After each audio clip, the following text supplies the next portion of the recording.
ప్రసంగి గ్రంథం 5వ అధ్యాయం. అందులో దేవుని మందిరమునకు వెళ్ళినప్పుడు నీ ప్రవర్తన జాగ్రత్తగా చూసుకోండి అని ఉంది. భక్తిహీనులు వాళ్ళు అర్పించే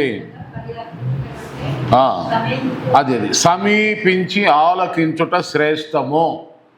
ఇది ఆ మాట అండర్లైన్ చేయండి. అప్పుడు దేవుని మందిరానికి వెళ్ళేటప్పుడు మనం ఏం చేయాలి? అసలు దేవుని మందిరమునకు వెళ్ళినప్పుడు మనం ఏం చేయాలో అక్కడ రాయబడింది. సమీపించి ఆలకించుట శ్రేష్టం. సమీపించి ఆలకించుట శ్రేష్టం. చూడండి, మనం లూకా సువార్త 8వ అధ్యాయంలోకి వెళ్తే మొదట నుండి మనం గమనించినట్లయితే అక్కడ దేవుని రాజ్యాన్ని గురించి యేసుక్రీస్తు ప్రభువారు ప్రతి పట్టణంలో ప్రతి గ్రామంలోనూ సంచారం చేస్తూ ఉండగా అనేక మందిని పట్టిన దయ్యాలు దురాత్మలు వెళ్ళిపోతున్నాయి. ఆ సమయంలోనే అనేక మంది స్వస్థత పొందారు, విడుదల పొందారు. అయితే బహుజన సమూహములు 4వ వచనం చూస్తే కూడి అయి ప్రతి పట్టణము నుండి ఆయన వద్దకు వచ్చుచుండగా అప్పుడు యేసు ప్రభువారు విత్తువాని విత్తన ఉపమానాన్ని గురించి చెప్పాడు. ఆ విత్తువాని ఉపమానములో 4 రకాలైనటువంటి మనుషుల గురించి చెప్తున్నాడు. 4 రకాలైన అనగా యేసు ప్రభు వాక్యం వినేవాళ్ళు 4 రకాలుగా ఉంటారని ఉంది. ఎలా ఉంటారంటే, ఒకళ్ళేమో ముళ్ళ పొదలాగా ఉంటారు, ఒకళ్ళేమో బైబిల్ ఉన్నట్టుగానే రాతి నేలలాగా ఉంటారు, కొంతమంది త్రోవ ప్రక్కన ఉన్నట్టుగా ఉంటారు. అంటే ఎట్లా చెప్పాడు యేసు ప్రభువారు?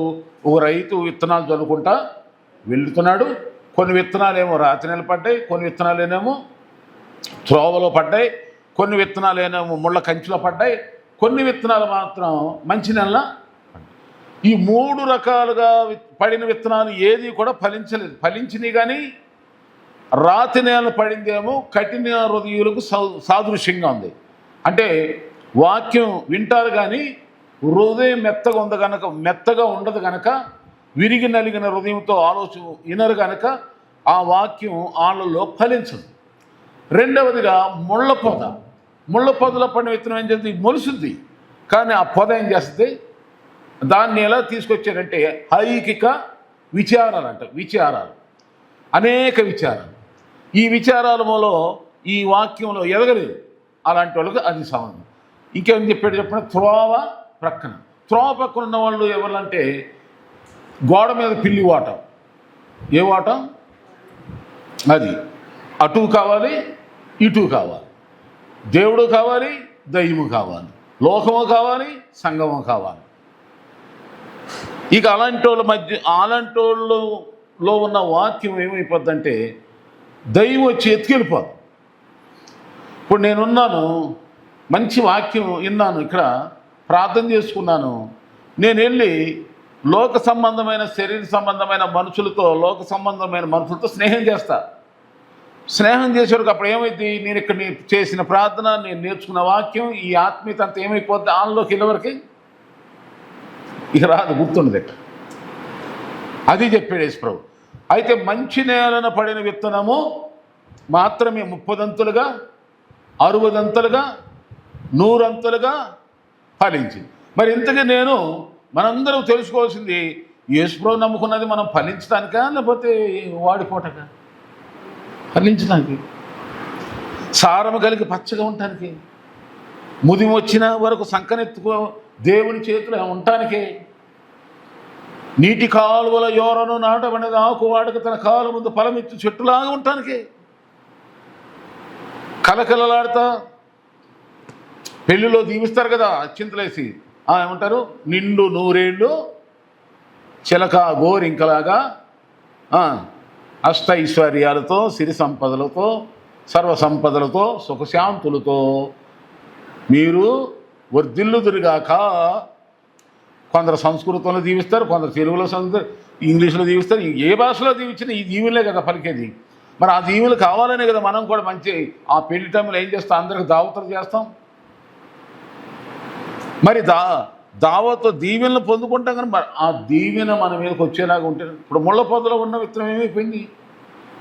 ఐకిక విచారాలు, ఈ లోక సంపదమైన చింతలు, ఎప్పుడు అవి ఇవి అవి లేనోళ్ళు ఎవరు అసలు? చింతలు లేనోళ్ళు, విచారాలు లేనోళ్ళు, సమస్యలు లేనోళ్ళు, శోధన లేనోళ్ళు, బాధలు లేనోళ్ళు, బలహీనతలు లేనోళ్ళు ఎవరున్నారు ఈ లోకంలో? ఎవరికైనా చెప్తే తీరుస్తారా? ప్రయాసపడి భారం మోస్తున్న సమస్త జనులు నా యొద్దకు రండి, నేను తీరుస్తానని దేవుడు. తీర్చే దేవుని దగ్గర రాకుండా ఎవరు ఏమి తీర్చలేని, ఏ విధమైన నీకు సహాయం చేయలేని, కేవలం విన అటు వరకు మర్చిపోతాను నువ్వేం చెప్పావు. అలాంటి వాళ్ళ నీకు అవసరం? దేవుడు ఏమంటున్నాడు? నా దగ్గర నాకు మొరపెట్టు, నేను నీకు ఉత్తరం ఇస్తా, నీ కన్నీళ్లు తుడుస్తా, నీ విచారాన్ని కొట్టివేస్తా, నీ బాధను తొలగిస్తా, రా అని ప్రభు పక్కన మనం పిలుస్తున్నాడు. పిలిచినప్పుడు రావాలి కదా. సరే, కనుక మనం ఇక్కడ ఈ రాత్రి మనం తెలుసుకోవాల్సింది ఏంటంటే, సమీపించి మనం ఏం చేయాలి చెప్పండి? ఆలకించుట శ్రేష్టం. అక్కడ బలుల గురించి కూడా ఉంది అక్కడ. అంటే మనం చాలామంది ఏమనుకుంటారంటే, కొంతమంది విశ్వాసులు తెలియక అనుకుంటారు, నేను దశంభాగం ఇస్తున్నాను, ప్రథమ ఫలాలు ఇస్తున్నాను, ప్రతిదానికి నేను స్పందిస్తున్నాను, దేవునికి నేను అంత ఇస్తున్నాను, వేలు ఇస్తున్నాను, లక్షలు ఇస్తున్నాను. అంటే మీరు విన్నారో లేదు, నేను విన్నాను చాలామంది, కొన్ని లక్షలు ఇస్తున్నానండి, నేను ప్రార్థనకి వెళ్ళే టైం లేదండి, లేకపోతే బైబిల్ చదివే టైం లేదండి, వాక్యం వినే టైం లేదండి అని అంటే, అప్పుడు ఆ వ్యక్తులకి, ఆ కోటీశ్వరుల డబ్బున్న ఆ ధనవంతులకి ఏం చెప్పాడంటే ఒక అయ్యగారు, ఆ పాస్టర్ గారు ఏమన్నాడంటే, అయ్యా నువ్వు ఎన్ని లక్షలు ఇచ్చినా, ఎన్ని కోట్లు ఇచ్చినా, నువ్వు వాక్యం వినకపోతే మాత్రం జీరో జీరో. అయ్యో మరి ఇస్తే ఇస్తే దేవుని వాడు, కానీ నీ ఫలం రాదు. నీకు ఫలం రావాలంటే, దేవుని దగ్గర ప్రతిఫలం రావాలంటే వినాలి, ఫస్ట్ వినాలి. ఇప్పుడు మీకు అర్థమయ్యేలాగా చెప్తాను. ఇప్పుడు 8 అధ్యాయం తీశారు కదా లూకాసు వార్తలో, మీరు మొదటి నుండి కూడా చూడండి, 4వ వచనం నుండి మన సందేశం ఉంటుంది అక్కడ. ఏమిటాయంటే యేసుప్రభు ఆ వివరణ చెప్తున్నాడు. ఈ ఉపమానం చెప్పేతే చాలామంది అంట వినేసి వెళ్ళిపోయారు. వినేసి ఎంతమంది అంట ప్రతి పట్టణంలో నుండి వచ్చారంట. ఇప్పుడు మన ఇండియాలో ఎన్ని పట్టణాలు ఉన్నాయి లెక్కించగలమా? చాలా ఉన్నాయి. లెక్కేయగలం, కానీ ఇప్పుడు ఆ లెక్క మనకు కుదరదు. కానీ అనేక పట్టణాలు ఉన్నాయి. ఈ హైదరాబాద్ పట్టణాలు ఉన్నాయి, ఎన్నో పట్టణాలు. ఆ రోజుల్లో యేసయ్య కాలంలో అన్ని పట్టణాల నుండి బహు ప్రజలు వచ్చారంట. ప్రజలు ఇంతమంది వచ్చినా కానీ రోగాల నుండి స్వస్థత, దయ్యాల నుండి విడుదల, చెప్పండి, బలహీనతల కోసం వచ్చారు. కానీ అసలు యేసు ప్రభు వారు ఏం చెప్తున్నాడో స్వీకరించి ఎవరు అడగలేదు. అసలు ఈ ఉపమానం ఏంటయ్యా? మరి ఎవరు వాళ్ళు అడగలేదని మనకు ఎలా తెలుస్తుంది? కొంచెం ముందు కిందకి వెళ్ళిపోతే యేసుక్రీస్తు ప్రభువారు ఏకాంతంగా ఉన్నప్పుడంట శిష్యులు వెళ్ళి అడిగారు. శిష్యులు, ఎందుకంటే వీళ్ళు సమస్తాన్ని విడిచి యేసు ప్రభుని వెంబడిస్తున్నారు, అంకిత భావంతో ఉన్నారు. ఇప్పుడు అంకిత భావంతో ఉన్న వాళ్ళకి అవతాల వాళ్ళు ఎవరనేది అర్థం కాకపోతే, తెలుసుకోకపోతే ఉండలేరు. మనకెందుకులే అనుకున్న వాళ్ళు ఏం చెప్పినా పట్టించుకోరు. వాళ్ళు ఎలా బిహేవ్ చేసినా పట్టించుకోరు. ఎవరికి తెలుసుకోవాలనిపిస్తుంది అంటే, నా గురించి మీకు బాధ్యత ఉంది, నా గురించి మీకు చాలా ఆసక్తి ఉంది, ఈ పాస్టర్ గారు మనకు కావాల్సి, ఈ పాస్టర్ గారు మన పాస్టర్ గారే, మనకు దేవుడిచ్చిన నాయకుడే, దైవ గురువు, దైవ సంబంధమైన మన ఆత్మీయ గురువు, ఈయన మేలు కోరుతున్నాం కనుక అసలు ఏదో చెప్తున్నాడు ఆయన. అది ఎవరికి అర్థం కాలేదు, ఎవరు అడగట్లేదు. నేను కనుక్కోవాలి అని ఎవరు అనుకుంటారు? నా మీద ప్రత్యేకమైన శ్రద్ధ ఉన్న వాళ్ళే అడుగుతారన్నమాట. అవునా కదా? యేసు ప్రభువును కూడా వచ్చిన పట్టణాల్లో వచ్చిన బహుజన సమూహం అడగలా, వెళ్ళిపోయారు. విన్నారు, తిన్నారు, స్వస్థతలు పొందారు, వాళ్ళకి ఎంతవరకే వెళ్ళిపోయారు. సినిమా హాల్ వదలగానే ఎట్ట వెళ్ళిపోతారు? బెల్లబెల్లాడితే పారిపోతారు, అలా వెళ్ళిపోయారు.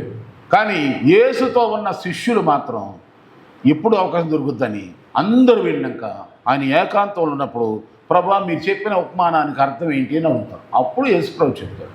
అప్పుడు యేసుప్రభు ఏమంటాడంటే చెప్తూను, మీరు చాలా అనేకులు విందురు కానీ గ్రహించరు అని చెప్తూ ఆయన ఏమంటారంటే కొన్ని విషయాలు మీరు చెప్తారు. ఆయన అంటాడు దీనిలో మీరు ఎట్లా చదవాలంటే ఒక వచనం చదవండి, 8వ వచనం చదవండి. 8వ వచనం, మరికొన్ని మంచి నేలను పడెను, అవి మొలిచి నూరంతలుగా ఫలించను. ఈ మాటలు పలుకుచు వినుటకు చెవులు గలవాడు కాదు. అంటే అందరికి వచ్చిన వాళ్ళందరూ చెవులు లేవా? మన ప్రశ్న అండి. ఇప్పుడు మన చర్చకు వచ్చే వాళ్ళకి చెవులు లేవా? మరి వింటున్నారు కదా, విన్న వాక్యం గురించి ఏ రాజు అన్న స్పందన లేదే. స్పందించాలి. అంటే అర్థం కాబట్టి అర్థం చేసుకునేలాగా మళ్ళీ అడగాలి. అర్థమైందనుకో ఇక ఆచరిస్తున్నారనుకో, అర్థమైంది కదా బాబు వీళ్ళకి చెప్తే అని అనుకుంటా నేను. ఎవరమైనా ఆచరించట్లేదంటే అర్థం ఏంటి? విన్నారు కానీ ఏదో. కనుక చెవులు గలవాడు వినుగాక అని చెప్తూ ఇంకా అలాంటి వాళ్ళ గురించి యేసుప్రభువారు ఇంకేమంటాడంటే, కలిగిన వానికే ఇయ్యబడును, లేని వాని అతను ఉన్నది కూడా తీసేయబడుతుందని. ఇంకా మనం కిందకి వెళ్ళిపోతే 18 ఉంటుంది ఆ మాట. 18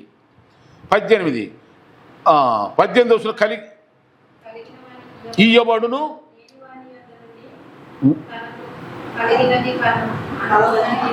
తనకు కలదని అనుకోనున్నది కూడా తీసేయబడుతుంది. అంటే ఇక్కడ నేను చెప్పదలుచుకున్నది ఏంటంటే, ఈ రాత్రి మనం నేర్చుకోవాల్సింది, నేను ₹1,00,000 ఇచ్చినా, ₹1,00,00,000 ఇచ్చినా, 10 కోట్లు ఇచ్చినా, ఇవన్నీ భూమి మీద దేవుడు ఇచ్చినయే మనందరికీ. ఆయన ఇచ్చిన దానిలో నమ్మకంగా ఆయనకి ఇస్తున్నాం కనుక అది చూసి దేవుడు ఏం చేస్తాడు, ఎవరు ఏమి విత్తుతారో ఆ విత్తువానికి ఆ రూపంలో ఫలము దేవుడు ఇస్తాడు. నువ్వు వద్దన్న ఇస్తాడు, నేను వద్దన్న ఇస్తాడు. అది ఆమె నువ్వు కష్టపడి డ్యూటీ చేస్తున్నావు, నువ్వు వద్దన్న జీతం ఇస్తాడు, నీ వద్దన్న పరమేశ్వరుడు ఇస్తాడు. అలాగే లోక సంబంధమైన మనిషి అలా చేస్తే పనివానికి జీతం ఎలా ఏ విధంగా సాధ్యమో అలాగే దేవుని ఎడల మనం చేసే ప్రతిదాని ఫలం ఉంటుంది. కానీ ఇక్కడ చూడండి, మనం వినుట అనేది చాలా ప్రాముఖ్యం. విన్నది గ్రహించటం ఇంకా సంతోషం, గ్రహించిన దాన్ని గయ్యకొనటం ఇంకా అదృష్టం, భాగ్యం, ఇక తిరుగులేదు వాళ్ళకి. అందుకని ప్రకటన గ్రంథం 1:3 ఏమంటాడంటే, సమయం సమీపించింది కనుక ఈ ప్రవచన వాక్యములు చదివేవాడు, వినేవాడు, ఇందులో సంగతి గ్రహించేవాళ్ళు దీవించబడతారు, ఆశ్రయించబడతారు, ధన్యులు అవుతారు. ఇంకా మనం ఇదే లూకా సువార్తలోని 8:19 అంటాడు, మరియా తల్లి ఆయన సహోదరులు అనేక జనులు గుంపుగొండు చేత ఆయన దగ్గర రాలేక, అయ్యా మేము ఆ జనుల గుంపుల్లో ఉండి దూరం నుండి మరియమ్మ గారు అనగా యేసుప్రభువారి యొక్క తల్లిగారు ఆయన సహోదరులు కబురు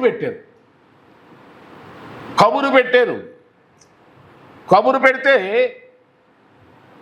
ఆయన ఏమన్నాడు, 21 ఉంది, అందుకైన దేవుని వాక్యం విని దాని ప్రకారం జరిగించి వీరే నా తల్లి నా సహోదరులు అని చెప్పేశాడు. ఇంకా అంతకంటే ఏం కావాలి చెప్పండి. అంటే ఇండైరెక్ట్గా ఏమన్నాడు చెప్పండి, వాళ్ళ అమ్మను కూడా, యేసు ప్రభు గారి తల్లి గారిని కూడా ఏమన్నాడండి, తల్లిని కూడా నా వాక్యం వింటేనే నా తల్లి అన్నాడు. అమ్మ ఇక ఆమెనే అంత స్థానం ఇచ్చేస్తే మనం వేయబోవటం అండి అందుకని భయం కలుగుతుంది. ఈ రాత్రి లేకపోతే ఈ మెసేజ్ ద్వారా మనం నేర్చుకోవాల్సింది, మనం దేవునికి ఇచ్చేది అది వేరు.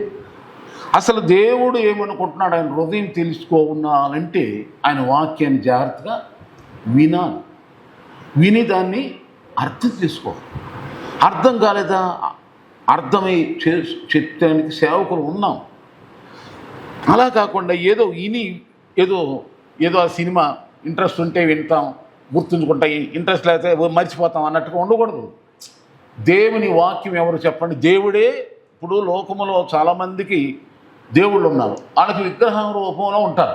మనకు విగ్రహం రూపంలో లేడు మన దేవుడు, వాక్య రూపంలో ఉన్నాడు. ఏ రూపంలో అంటే వాక్యమును నువ్వు అర్థం చేసుకుంటేనే, వాక్యాన్ని అనుసరిస్తేనే, వాక్య ప్రకారం బ్రతికితేనే నువ్వు నిజంగా దేవునిలో నూరంతలుగా ఫలిస్తాం. ఫలభరితం వేరు, ఫలభరితంగా ఉండాలి, పచ్చగా ఉండాలి. నిండు నూరేళ్ళు నువ్వు పచ్చగా ఉండయ్యా అని ఎవరన్నా మనం దీవిస్తే ఎంత ఆనందంగా ఉండదో, ప్రాణం ఎంత నెమ్మదిగా ఉంటుందో. పోలేపోయి ఎంత దీవిచ్చో నాయన కాఫీ తగ్గులు బిర్యానీ అంటాం మనం. యేసయ్య అంటాడు, నువ్వు నిండు నూరేళ్ళు కాదు, ఇహమందు పరమందు, ఇహమందు రేపు తర్వాత ఆయన రాజ్యంలోకి వెళ్ళినా కూడా నిత్యము నువ్వు ఆశీర్వకరంగా ఉండాలంటే ఏం చేయాలంట? వాక్యమును నీలో మొదటగా 30, తర్వాత 60, తర్వాత అది నూరంతరంగా ఫలించాలి. చాలామంది విశ్వాసులు ఉంటారు, సంఘానికి ఎన్ని సంవత్సరాల నుండి వెళ్తున్నామంటే 12 అంటారు, 20 అంటారు, 30 అంటారు. కానీ వాళ్ళు పొట్ట తెగ్గొస్తే ఒక వాక్యము కుదరదు. పోనీ వాళ్ళ బతుకులో వాక్యానుసారం నడుస్తున్నారని ఎవరన్నా చూసనే చెప్పుకోవటం కూడా ఒక్క గుర్తు కూడా కాదు. ఏమండి, అలాంటి వాళ్ళు చూస్తే మనందరికి బాధేస్తుంది. అలాంటి వాళ్ళ మూలంగా దేవుని నామం అవమానపరచబడుతుంది. అలాంటి వాళ్ళ మూలంగా దేవుని ఆత్మ దుఃఖపడుతుంది. అలా ఉండకూడదు. చూడండి, బహుజన సమూహములు ఆయా పట్టణాల నుండి వచ్చి అనేకులు ఎవ్వరూ కూడా ఆయన చెప్పిన ఉపమానాన్ని గ్రహించి నేర్చుకుని ఇది చాలు మనకి. మన సంఘానికి కూడా ఎంతోమంది వస్తారు, ఎంతోమంది వెళ్తారు, ఎంతోమంది బాప్తిసం పొందుతారు, ఎంతోమంది బైబిల్ పట్టుకొస్తారు, ఎంతోమంది సంఘ సభ్యులు అవ్వచ్చు. కానీ విని గ్రహించి గైకొని వాడు కొద్దిమందే ఉంటారు. అప్పుడు ఆ యేసు ప్రభు వారి దగ్గరికి ఎంతమంది వచ్చారు? బహుజన సమూహం అంటే లక్షల్లో వచ్చి ఉంటారు, లక్షల్లో. కానీ ఆ ఉపమానం ఏమిటని అడిగింది ఎంతమంది? 12 మంది అడిగారు. అంటే లక్షల్లో 12 మంది అంటే ఏమోలో చెప్పండి. అలాగే మనం గుంపులో గోవిందా అన్నట్టు ఎవరినో ఒక అన్నట్టు ఉంటావా? లేక అసలు ఆయన మనసు ఏంటో, ఆయన హృదయం ఏంటో నేను తెలుసుకోవాలి, ఆయన చెప్పింది ఏంటో నాకు అర్థం కావాలని పట్టుదలతో నేర్చుకుని ఫలిస్తావా? అంటే పేరుకే క్రైస్తవుడు ఉంటావా? లేక ఆయన యొక్క శక్తి సంపన్నులు పొందుకునేలాగా ఆయన మాట అర్థం చేసుకుని గ్రహించి గైకొని ఆశీర్వదించబడతావా? తీర్మానించుకోవాలి మనం. అందరిలాగా ఉంటే ఏం ప్రయోజనం? అడిగారు కనుక 12 మంది పేరు రాయబడింది. అక్కడ అడగలేదనుకో వీళ్ళ పేరు కూడా రాసి పడేది కాదు. ఇప్పుడు యేసు ప్రభు వారు మొదటగా చనిపోయి తిరిగి లెగ్గానే ఎవరికి కనిపించాడు? ఆయన అపోస్తులు కనిపించలా, అనగా ఆయన శిష్యులు కనపడలా. ఒక అనామకురైనటువంటి ఒక స్త్రీకి యేసయ్య కనిపించాడు. ఎందుకో ఆమెలో ఉంది ఆసక్తి. యేసు లేస్తానని చెప్పాడు కనుక నేను వెళతానని నమ్మి వెళ్ళింది. చీకటైనా అక్కడ సెక్యూరిటీ ఉన్నా, బందోబస్తు ఉన్నా, పెద్ద బండ అడ్డేసినా, అది సమాధులు దొడ్డైనా ఏమీ కూడా ఆమెను ఆపలేకపోయినాయి. యేసయ్య మీద అంత ప్రేమ. ఇప్పుడు మనకు వాక్యం మీద అంత ప్రేమ ఉండాలి. ఎన్ని ఆటంకాలున్నా, ఎన్ని అడ్డుబండలున్నా, ఏ విధమైనటువంటి ఏ సమస్యలు ఉన్నా అన్ని లెక్క తీసవతల పాడేసి వాక్యం కోసం రావాలి. సమీపించి ఆలకించుట శ్రేష్టం. ఈ రాత్రి మన అంశం ఏంటండి? సమీపించి ఆలకించుట శ్రేష్టం. దేవుడు చెప్పినాడు. చూడండి, మీరు మొదటి సమూయేలు గ్రంథంలో 15 అధ్యాయంలో ఉంటుంది. ఒక రాజును గురించి ప్రవక్త ద్వారా దేవుడు అంటడం, బలులు అర్పించుట కంటే దేవుని మాట వినుట శ్రేష్టం అంటాడు. 15 అధ్యాయం రెఫరెన్స్ అక్కడ మీకు తెలిసిందే ఉంటే చూపించు. కనుక ఇక్కడ గమనించండి, బలులు కానుకలు అర్పించు, దానికంటే నీ దశంభాగాల కంటే, నీ ప్రథమ కంటే, నీ కానుకల కంటే, నీ మొక్కుబడుల కంటే, నీ కృతజ్ఞతార్పణల కంటే దేవుని మాట వినుట శ్రేష్టము. వాక్య ప్రకారం ప్రవర్తించటమే అసలైన క్రైస్తవ్యం. అసలైన దేవుని బిడ్డలు, అసలైన దేవునికి క్రిస్టియన్స్ వాళ్ళే. చాలామంది లోకంలో దళిత క్రిస్టియన్స్ అంతా మొదలెట్టారు. దళిత క్రిస్టియన్స్ అని అసలు బైబిల్లో లేదు. క్రైస్తవులనే ఉంది కానీ దళిత అనే మాట అంటే వీళ్ళు ఏం చేస్తారు చెప్పండి? క్రైస్తవుడు అనే పేరెట్టుంది, ఈ దరిద్రం తగిలించుకుంటున్నారు. అంటే దళిత క్రైస్తవులు అంటే దరిద్ర క్రైస్తవులు అని అర్థం. ఈ దమ్ము ధైర్యం ఉంటే క్రైస్తవుడు నిజంగా క్రైస్తవుడు. కులం ఎక్కడ ఉంది అసలు? బైబిల్లో క్రైస్తవ్యంలో కులము లేదు. క్రైస్తవం అసలు మతమే కాదు. యేసు క్రీస్తు రక్తంతో కడగబడిన ప్రపంచంలో ఉన్న ఏ క్రైస్తవుడైనా ఒక్కటే. యేసు క్రీస్తు శరీరంగా, ఆ శరీరంగా అందరం కూడా అందులోకి వచ్చేసాం. మనందరం కూడా కొందరు చేతులైతే, కొందరు తల, కొందరు కాళ్ళు, కొందరు అవయవాలు. మన శరీరంలో ఎన్ని అవయవాలు ఉన్నాయో మనలో కూడా చాలామంది భాగాలుగా ఉన్నాము, కానీ మనందరం ఒకటే. ఈ భావనతో ఆశ్చర్యించబడదామండి. పనికి మాలిన ఆలోచనలు, ఏది దురాశ, ఎవరండి నిన్ను ఆశ్రయించేది? దేవుడు నిన్ను ఆశ్రయిస్తే ఏదన్నా దానికి సమానమైనది ఏమన్నా ఉంటుందా చెప్పండి? అనుభవించిన వాళ్ళకి తెలుస్తుంది ఈ మాటలు. దేవుని బిడ్డలారా, నేను ఈ రాత్రి మీ అందరికి, లేకపోతే ఈ సందేశం ద్వారా మనం నేర్చుకోవాల్సింది ఏంటంటే, వాక్యమును బాగా చదవండి. అర్థం కాతే అడిగి తెలుసుకోండి. ప్రియుల, మీకు బతిమలాడి వందనాలు చెప్తున్నాను. వాక్యానుసారంగా నడిస్తే మనసు నెమ్మది ఉంటుందండి. వాక్యానుసారంగా ఉంటే అన్నీ క్లియర్ కట్టుగా ఉంటాయి. దేవునికి మహిమ కలుగుగాక. మరి ధన్యత వద్ది, ఆశీర్వదించబడతాం. కనుక నా మాట ముగిస్తున్నాను. ఈ సమయంలో 4 రకాలైన ప్రజల గురించి యేసుప్రభువు చెప్పాడు. ఉపమానం ద్వారా చెప్పాడు. ఉపమానం అంటే బహుజన సమూహాలు వచ్చారని ఆయన ఇంతమంది వచ్చారని పొంగల అలంగా చూసి. మీరు ఎప్పుడైనా చూడండి, నేను తర్వాత చెప్తాను. బైబిల్లో ఎప్పుడైనా యేసుప్రభువు దాని దగ్గరకు వచ్చి వేలాది మంది వచ్చారు, ఎప్పుడు ఆయన ఇదవల. ఇంకా అనేది ఇదిగో కొన్ని షరతులు పెడతాడు. కొన్ని ఉదాహరణకి ఏం షరతులు అంటే, విస్తార జనాలు వస్తుంటే ఆయన అన్నాడు, ఎవడైనాను నన్ను వెంబడింపగోరినట్లయితే తన సిలువనెత్తుకుని నన్ను వెంబడింపాలన్నాడు. అమ్మో, సిలువ ఎత్తుకుని వెంబడించడు చాలామంది ఫిల్టర్ అయిపోయారు, అవునా? కనుక యేసయ్య చూసేదో మంది బలం కాదు, నిజాయితీగా ఆయన అర్థం చేసుకుని ఆయన వెంబడించేవారే ఆయనకి కావాలి.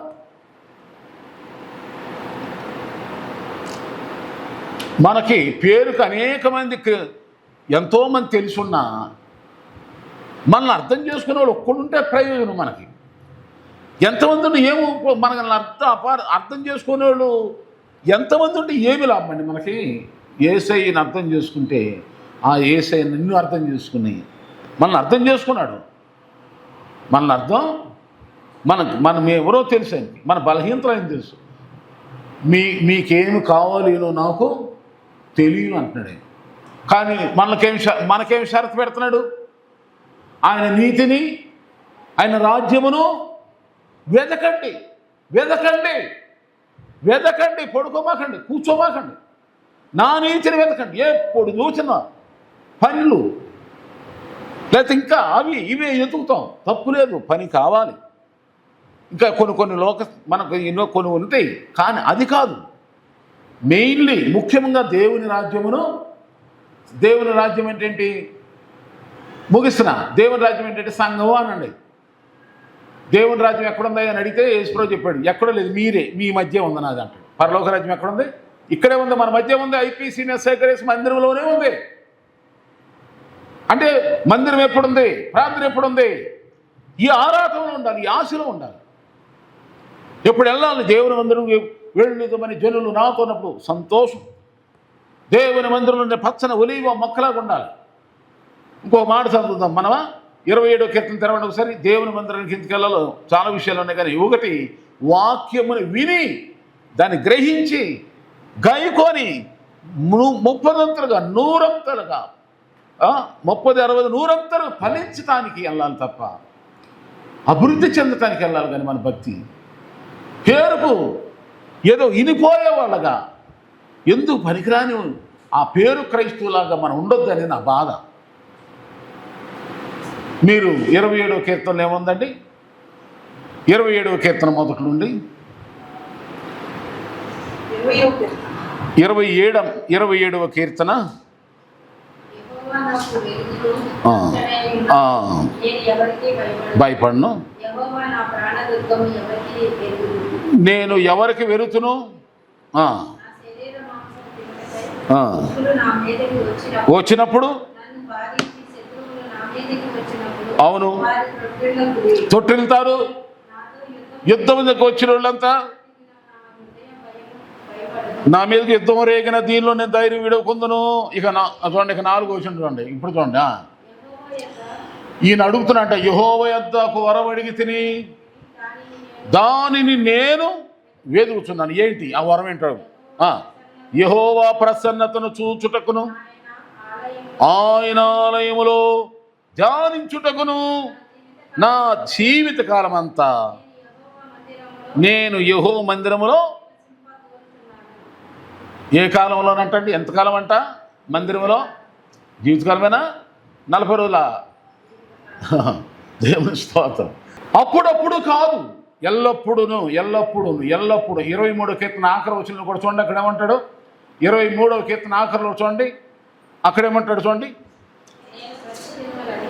నేను బ్రతుకు దినములన్నయో కృపాక్షేమాలే నా వెంట వచ్చును, చిరకాలం యెహోవా మందిరములో నివాసం చేస్తానండి. ఏ కాలం అంటమ్మా?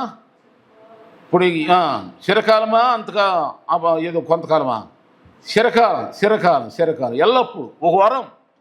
దేవుని మందిరానికి వచ్చినప్పుడు మనం ఏమని అడగాలంట? అయ్యా నీ మందిరంలో నేను ఎల్లప్పుడు, నా కుటుంబం, నేనే కాదయ్యా, నా బంధువులు, నా కుటుంబం ముఖ్యం. ముందు నా కుటుంబం, తర్వాత నా బంధువు, అందరం వచ్చి నీ మందిరంలోనే మేము నివసించేలాగా మమ్మల్ని దీవించయ్యా.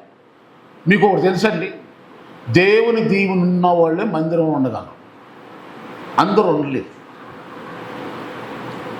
దేవుని ఆశీర్వాదం ఉన్న వాళ్ళే ఉండగలరు. మీరు ఉన్నారు ఈ రాత్రి ప్రార్థనలు, మనం ఉన్నాం, నేనైనా. ఆ దేవుని కృప. నేనేదో పాస్టర్ని నేను ఉండలా, నాకు తెలుసు ఆ సంగతి.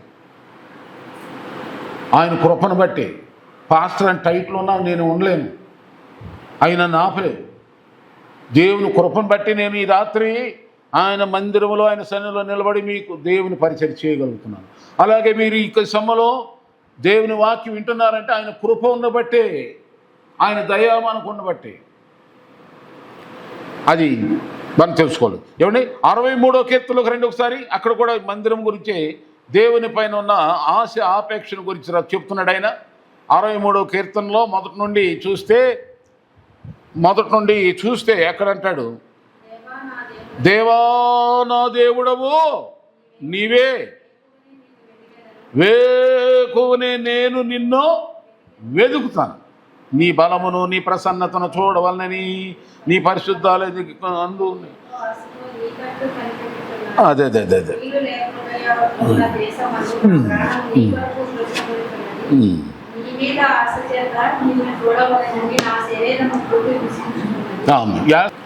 అంటే మన దేవుని మందిరానికి వచ్చినప్పుడు, దేవుని మందిరం చాలామంది ఏం చేస్తారంటే, ఇప్పుడు ఇద్దరు ముగ్గురు కూర్చున్నాం విశ్వాసం, కుటుంబ ప్రార్థనలో కూర్చున్నాం, ఎవరైనా గృహంలో.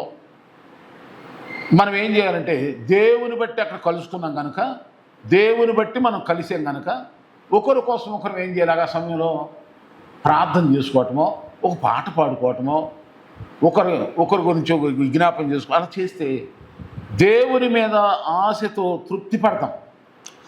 దైవిక ఆశ మనల్ని దీవిస్తుంది.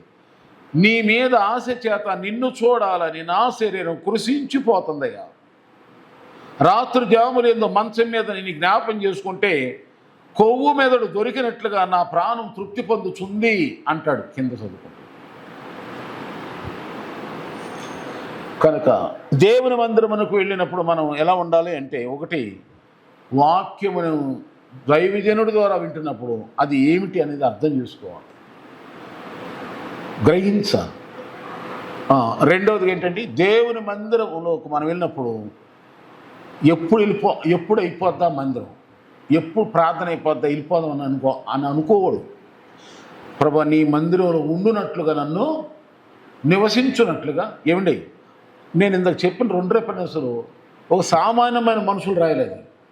ఒక రాజు ఇజ్రాయిల్ దేశానికి ఒకప్పుడు రాజు, ఆయన మామూలు రాజు కాదు. ఆయన